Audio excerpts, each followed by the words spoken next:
படகை பறித்து அவதூறாக பேசிய வனக்காப்பாளர் மீது நடவடிக்கை எடுக்க கோரி வனத்துறை அலுவலகத்தை முற்றுகையிட்டு மீனவ பெண்கள் போராட்டத்தில் ஈடுபட்டனர்.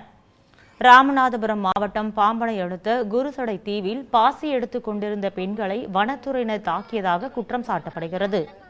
பெண்கள் வந்த படகை பறிமுதல் செய்த வனத்துறையினர் அவர்களை தரக்குறைவாக பேசியதாகவும் சொல்லப்படுகிறது. படகை திரும்ப ஒப்படைக்க கோரி நூற்றுக்கணக்கான பெண்கள் மண்டபம் வனத்துறை அருகே முற்றுகையிட்டு போராட்டத்தில் ஈடுபட்டனர்.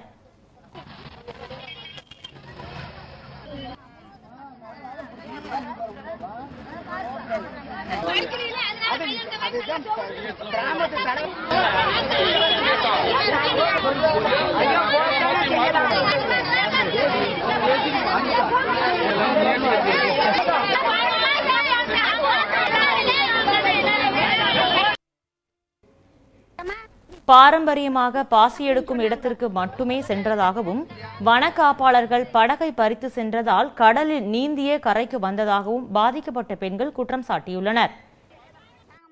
ஒரு பார்ல போய் பாசி எடுத்துக்கிட்டு பகல பார்லாம் கிடையாது, அது சுண்ணாம்பு கல்லு தான். அந்த சுண்ணாம்பு கல்ல பாசி எடுத்துக்கும் போது அவங்க தீவை விட்டா நாங்க எல்லையை மாற்றி தான் கிடந்தோம்.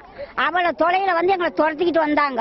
துரத்திக்கிட்டு வந்து அவங்க நாங்க கிடந்துட்டோம், பாசி எடுத்துக்கிட்டு கிடந்தோம். ஓடி வந்து பிடிச்ச உடனே நான் பேசினேன், நீங்க வந்து எங்களை பிடிக்கிறீங்களே, என் பையனுக்கு தானே பிடிக்கிறிய, பையனுக்கு நாங்க தரமாட்டோம், என் பிள்ளையில அறிய உனக்கு பையனெல்லாம் அடிக்க மாட்டோமா, நீ தாராளமா எங்கிட்ட வந்து சொல்லலாம் அப்படின்னு சொன்னாங்க. அதோட சரின்னு சொல்லி நாங்க இருந்தோம். அதோட வத்தையை விட்டுட்டு போங்க, நாங்க வத்தையை தாங்கிட்டு வாரோம் அப்படின்னு சொல்ல என்னை பிடிச்சி இழுத்து கழுத்துல கயித்த போட்டு நொப்பம் விட்டு தீவா நீ வந்து பாசி எடுக்கிற, நொப்பம் வாங்கி போட்டு போனா அப்படின்னு கேட்டாப்ல. ஆமா சார், எங்க அப்பா வாங்கி போட்ட கண்டு நாங்க தீவுல பாசி எடுக்கிறோம் அப்படின்னு நான் சொன்னேன். என்ன சட்ட வேட்டியோட குரல் தண்ணி நான் நீஞ்சிட்டேன்.